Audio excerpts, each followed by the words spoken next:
Assalamualaikum warahmatullahi wabarakatuh. Pada hari ini kita akan mengikuti perkuliahan aplikasi instrumentasi untuk pemeriksaan pada program studi teknologi laboratorium medis. Dan materi hari ini adalah kita akan mempelajari tentang sebuah alat yang akan sering kalian gunakan dalam bekerja nantinya, yaitu spektrofotometer. Bentuknya seperti apa sih? Nah, jadi kalau kamu lihat gambar di sebelah kiri, ini merupakan gambar dari spektrofotometer. Jadi ada tempat di sini mulut seperti ini. Ini merupakan tempat kamu meletakkan kuvet. Kuvet itu adalah tabung berbentuk persegi panjang seperti ini, terbuat dari bahan kaca atau kuarsa, dan kuvet ini adalah tempat kamu memasukkan sampel kamu berupa sampel cairan, dan kemudian kuvet tadi dimasukkan ke dalam spektrofotometer untuk diukur. Spektrofotometer itu merupakan alat pengukuran kuantitatif yang digunakan untuk mengukur intensitas energi elektromagnetik pada panjang gelombang tertentu. Gelombang cahaya yang dapat ditangkap oleh spektrofotometer ini mendekati cahaya ultraviolet hingga mendekati cahaya infrared. Jadi pada prinsipnya spektrofotometer adalah suatu alat yang digunakan untuk menentukan konsentrasi suatu larutan dengan cara menembakkan sejumlah cahaya ke dalam larutan tersebut dan mengukur cahaya yang direfleksikan atau ditransmisikan. Oke? Prinsip kerjanya. Jadi di sini ada yang namanya sumber cahaya polikromatis, artinya sumber cahaya ini memiliki panjang gelombang yang beraneka ragam, campur-campur. Biasanya menggunakan lampu. Kemudian sumber cahaya tadi ini akan menembakkan cahaya dan akan diterima oleh monokromator, yang mana monokromator ini akan mendispersikan atau menyebarkan cahaya sehingga berbentuk cahaya pelangi yang satu-satu. Nah, cahaya pelangi ini masing-masing memiliki panjang gelombang yang berbeda-beda. Warna merah akan memiliki panjang gelombang yang berbeda dengan warna biru dan seterusnya. Di alat spektro inilah kita menentukan mau menggunakan panjang gelombang yang mana. Nanti akhirnya yang akan dimunculkan oleh monokromator ini hanyalah panjang gelombang yang sudah kita setting. Kemudian cahaya dengan panjang gelombang tadi akan ditembakkan lagi ke arah sampel di dalam kuvet. Nah, karena sampelnya ini merupakan cairan, sebagian dari cahaya tadi akan terserap oleh sampel, sebagian tadi akan diteruskan oleh sampel dan akan ditangkap oleh detektor dan dibaca. Cara kerjanya, sumber cahaya menyinari monokromator, cahaya tadi akan dipecah, dan salah satu cahaya tadi, satu beam, akan menyinari sampel atau kuvet. Cahaya tadi akan ditransmisikan atau diteruskan melewati sampel, atau direfleksikan atau dipantulkan oleh sampel, dan kedua hal ini akan ditangkap oleh detektor. Detektor atau fotoresistor tadi akan mengubah cahaya yang ditransmisikan dan direfleksikan tadi dalam bentuk transmisi atau absorban dan diterjemahkan dalam bentuk nilai konsentrasi sampel. Bagian-bagian atau komponen dari spektrofotometer. Yang pertama ada sumber cahaya polikromatis, merupakan sumber cahaya yang akan menembakkan cahaya ke arah sampel. Kalau kamu ingat mikroskop, ada cahaya di bagian bawah, nah seperti itulah modelnya. Nah, beda spektro, beda sumber cahaya. Jadi misalnya untuk spektro UV dia menggunakan lampu deuterium. Untuk spektrovis dia menggunakan lampu tungsten. Lampu tungsten ini sama seperti lampu pada mikroskop. Dan untuk UV vis dia menggunakan fotodioda dan dilengkapi dengan monokromator, dan untuk spektro infrared dia menggunakan lampu pada panjang gelombang infrared. Kemudian yang kedua adalah monokromator. Monokromator merupakan alat yang akan mengubah banyak cahaya tadi menjadi cahaya yang cuma satu jenis saja atau satu jenis panjang gelombang.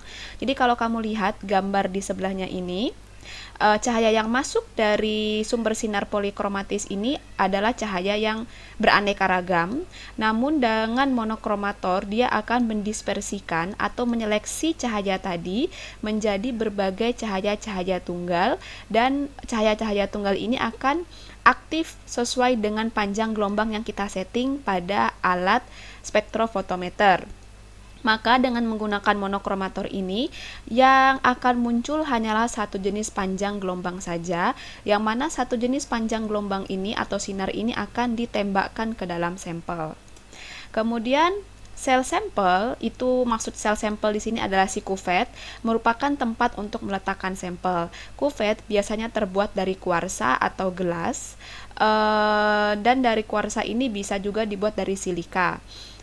Sangat hati-hati dalam memegang kuvet ini, ada caranya tersendiri untuk menghindari terjadinya goresan, karena setiap goresan akan mengganggu pendispersian cahaya pada spektrofotometer.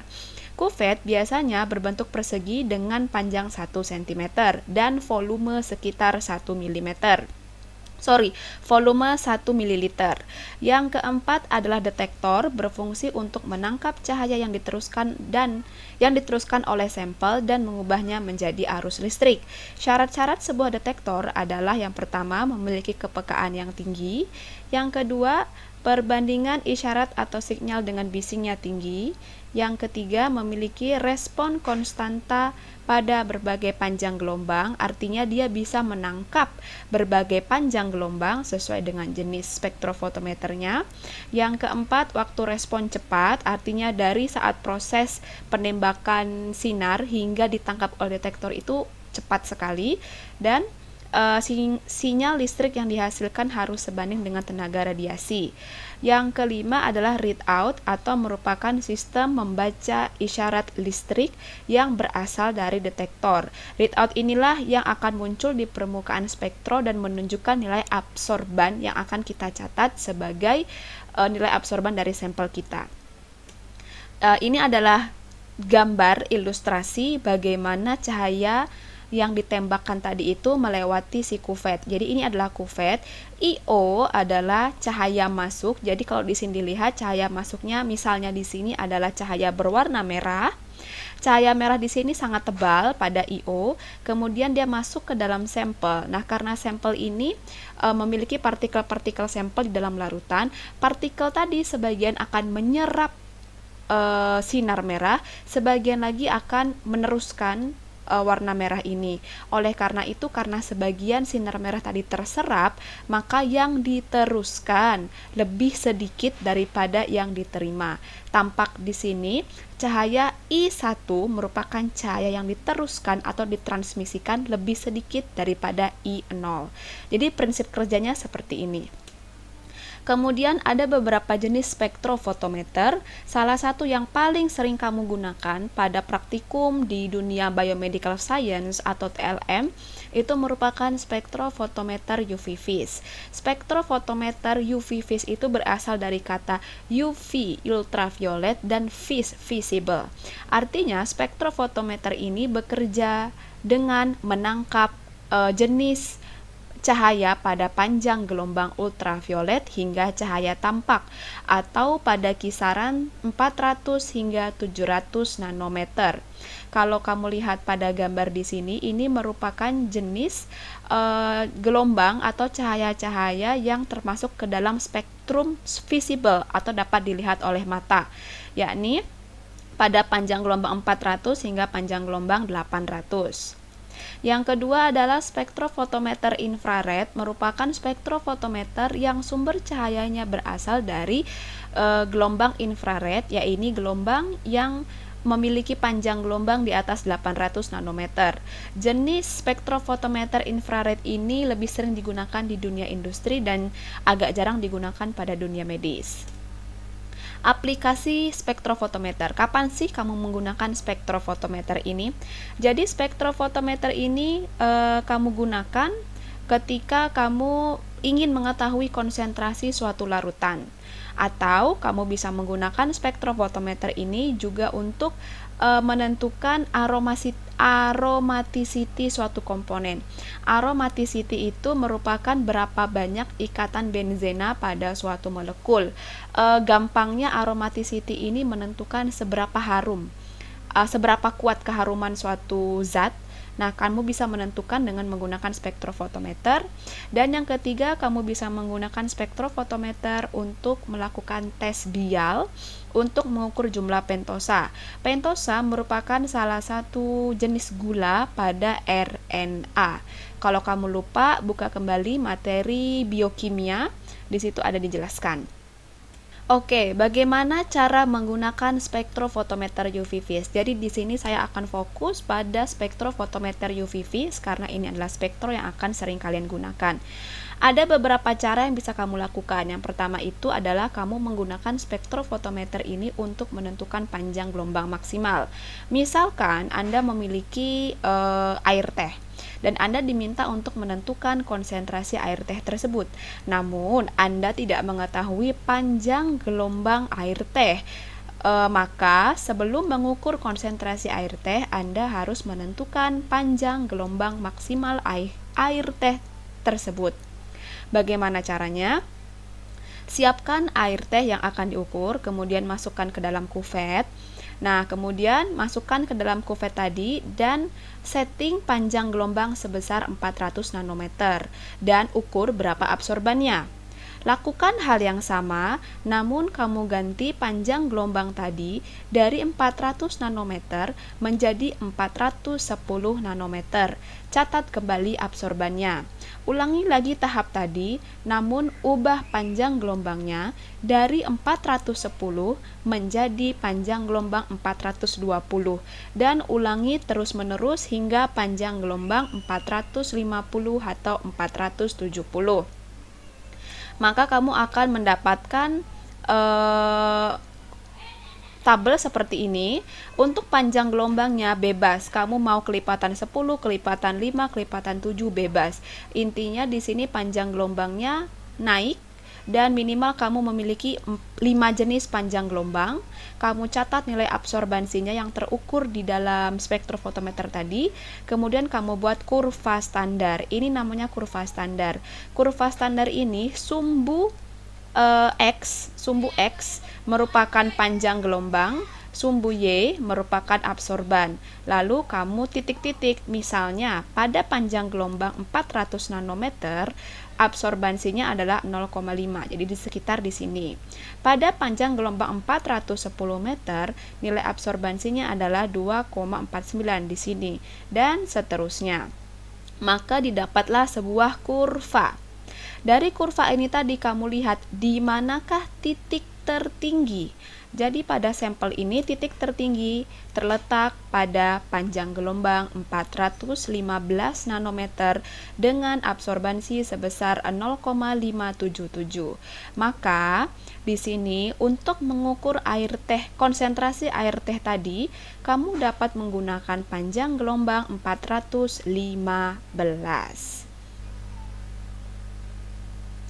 Nah, jadi setelah kamu mendapatkan berapa panjang gelombang maksimal berdasarkan slide sebelumnya, berdasarkan ini, kamu masukkan panjang gelombang maksimal tadi, kamu masukkan sampel, kamu ukur dengan menggunakan panjang gelombang maksimal tadi, dan kamu masukkan ke dalam rumus Lambert-Beer.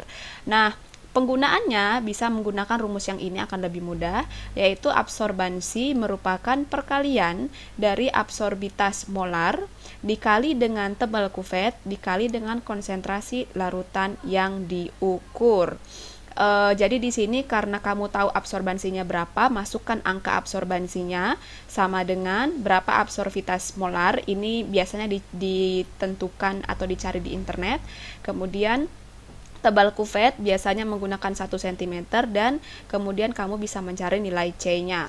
Tetapi cara ini agak jarang digunakan dalam perhitungan di laboratorium dan biasanya kita menggunakan cara perhitungan lain, yaitu mengukur konsentrasi sampel dengan menggunakan kurva standar. Ini adalah cara yang paling sering digunakan untuk mengukur konsentrasi sebuah sampel. Contohnya di sini adalah kamu memiliki sampel UC1000 minuman vitamin C komersil. Kamu ingin menentukan berapa sih konsentrasi vitamin C pada UC1000 ini. Nah, karena vitamin C merupakan dalam bahasa labnya merupakan asam benzoat, maka di sini kamu membuat kurva standar dengan menggunakan asam benzoat yang ada di lab.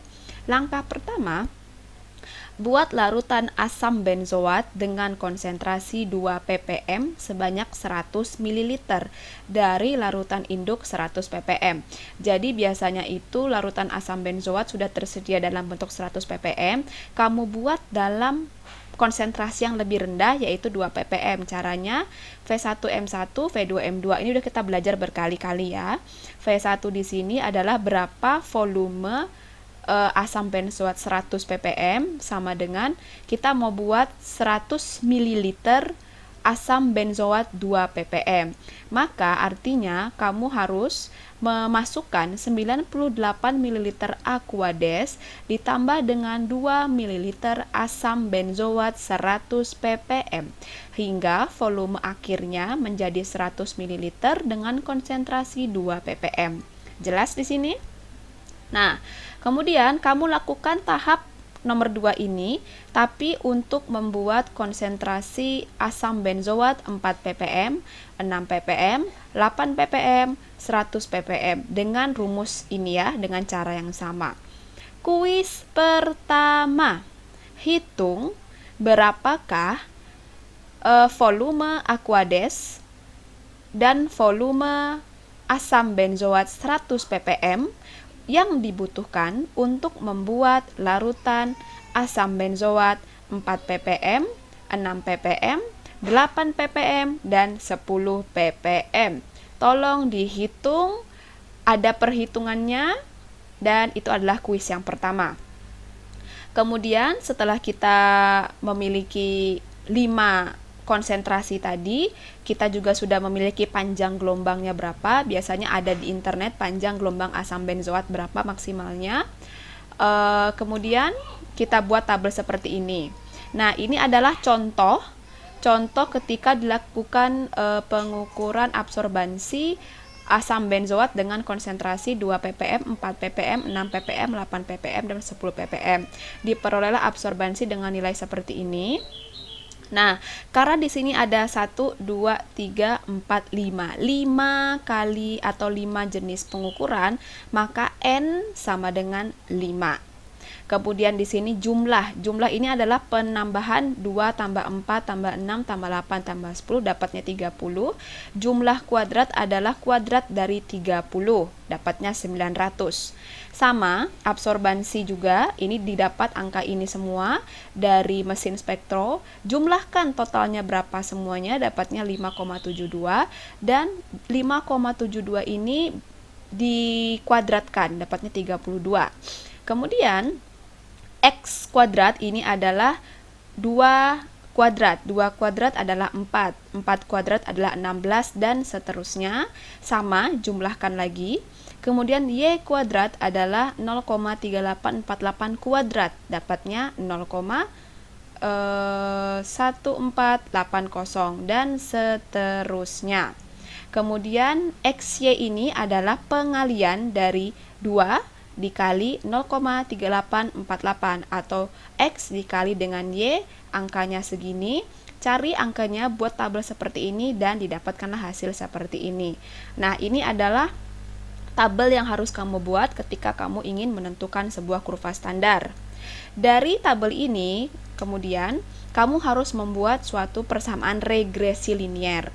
Rumus regresi linier adalah Y sama dengan A ditambah A ditambah BX, di mana Y adalah absorban, X adalah konsentrasi. Lihat, Y adalah absorban, X adalah konsentrasi. Tapi kita kan nggak tahu berapa nilai A dan berapa nilai B. Maka kita dapat menentukan nilai A dan nilai B dengan menggunakan rumus ini. Contoh perhitungannya. Nah ya, untuk menentukan nilai B, maka N itu berapa banyak sampel, sampelnya ada 5, dikalikan dengan jumlah X dikali Y. Kita balik lagi, X dikali Y, tabel yang ini, jumlahnya berapa? Ini, 41,85. Ya, 41,85 dikurangi jumlah X dikali jumlah Y. Kita balik lagi, jumlah X jumlahnya 30, Y jumlahnya 5,7242.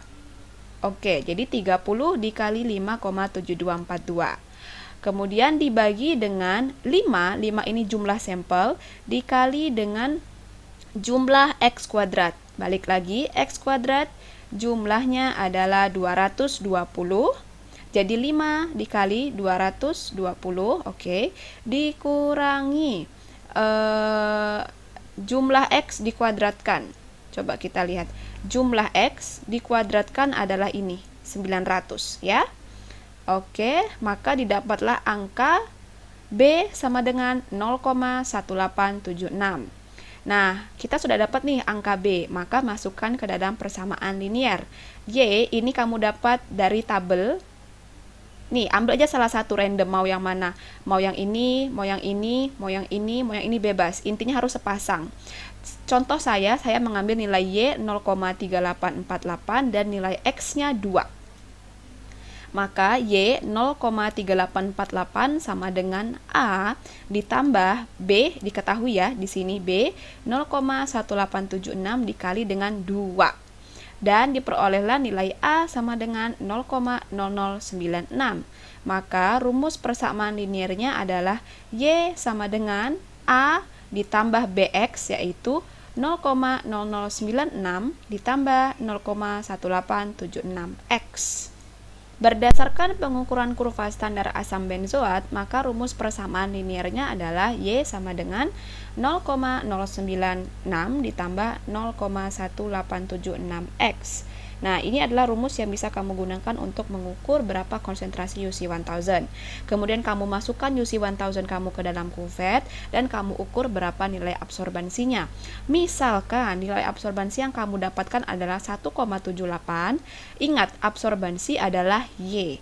Maka tinggal kamu masukkan ke dalam rumus ini tadi, yaitu Y 1,78, ini hasil pengukuran absorbansi, dan masukkan rumus tadi hingga diperolehlah konsentrasi dari UC1000-nya sebesar 9,44 ppm.